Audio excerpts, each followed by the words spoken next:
I'm Kevin Daum, columnist for Inc.com.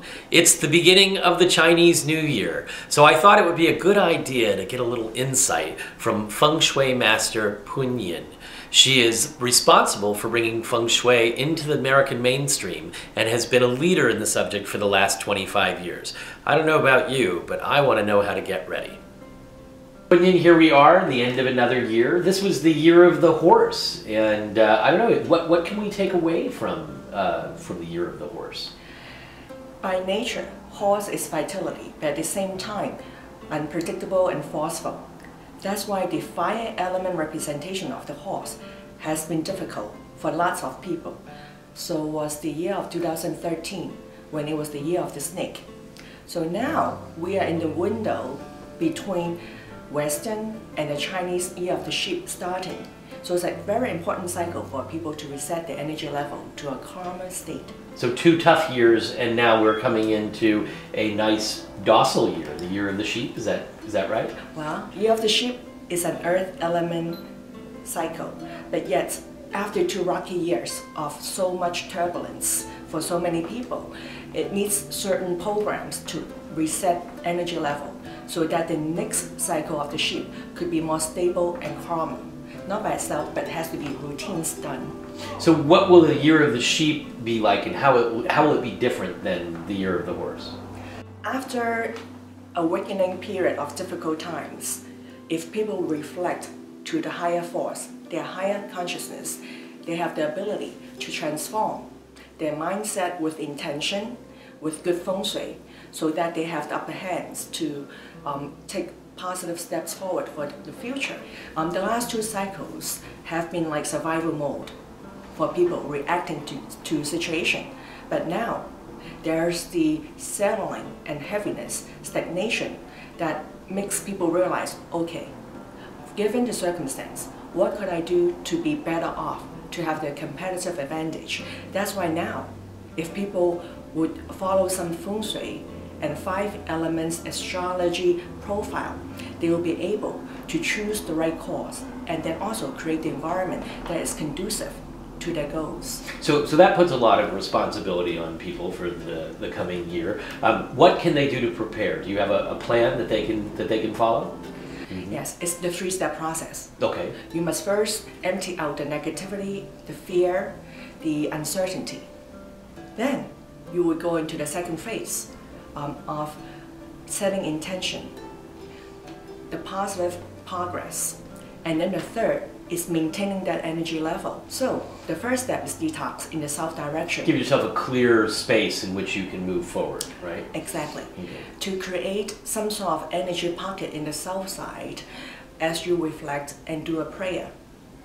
Okay. To tap into the divine connections so that you could be honest and courageous to see yourself and the reality. And then the second step now I have to decide, now that I'm all free up, I can go and set a path of where I want to go. Right? Not so fast. Okay, not yet. Because, the detox process needed you to set boundaries and release negativities from your life, whether it's people, places you go to, and your mindset. Okay.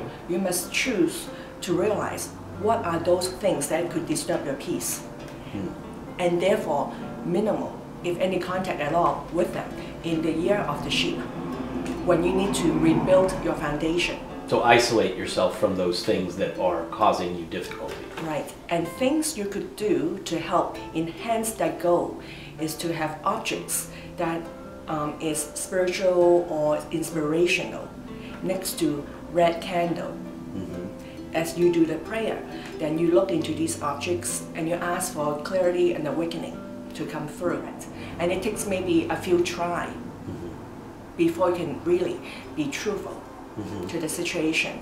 And then also the prayer, you tap into the higher force. Remember, it's not a wish list. It's gratitude. So when I get to that safe place and the lights have come on in my head, what do I do now? Then, the same time or on a different day, you would tap into resetting the foundation mode. That is the southeast direction. of the home. That is the location that mind energy could be more manifested between the wood element orientation and the fire element orientation. And there is where you set your intention. Now, two things that could help to improve our lives so that we have the leverage to become more successful and wealthy and prosperous is good deeds. So the more good deeds we get, the more it's going to come back upon Right. us. Just like if people want to be wealthy, they need money in the bank. Now, if people want to have a better, smoother life, they've got to earn the blessings. And that's why it's good to really think about what type of charity you could be involved with to increase your good deeds and your energy level of good karma. In addition to taking courses that could enhance your profile.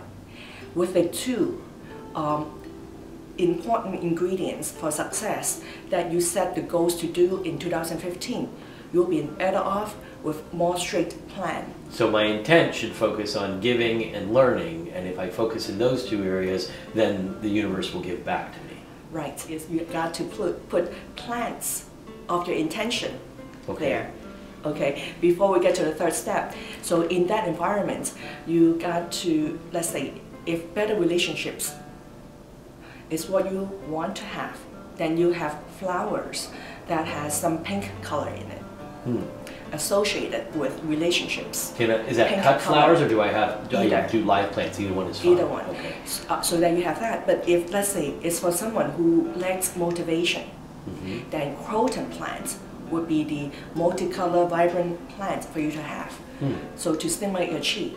So it really is, depending on what are the goals, then the authentic Feng Shui master, knowing your own 5 elements need, would be able to recommend the right species for you in size, shape, and color composition. Then we move to the third phase, of having to nurture and maintain that energy level. And is maintaining that energy level as simple as caring for the plants that I've put in place and the southeast space, or do I have to do more? According to the Feng Shui concept, north direction that represents the water element is a nurturing and life source that could be activated to release stress, to cleanse our mind. So depending on your 5 elements composition, the authentic Feng Shui master would recommend either an aquarium of certain types and cascading directions, or an aquarium of specific composition. And it also could be a particular sceneries of water-themed pictures in that orientation, dressing up the room with colors that's more calm and water and flow in symbol. So that whenever, in between all the hard work, of doing and becoming, you have a space that is a safe zone for you to be in, to calm down and to ease the pressure and reset your energy from day to day. Those 3 steps are incredibly helpful. Is there anything else that we need to know to be ready for this year?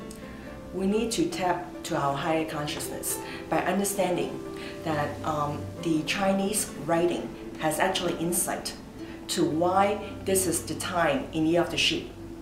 We must awaken our higher consciousness, because if you look into the Chinese writing, the word peace is written with the radical that is the same as the word God. So there was a clear indication that if you want peace, you could achieve that in the Year of the Sheep, since this is the word sheep written in it. That's why now it's more important than ever for people to realize that hard work isn't enough. You have to work smart. And the ancient Chinese wisdom through writings, the Feng Shui and the 5 elements astrology is the ultimate ingredients that will take you to the top. Well, I certainly appreciate all your insights. I look forward to sharing the Year of the Sheep with you, Pun-Yin. Thank you so much.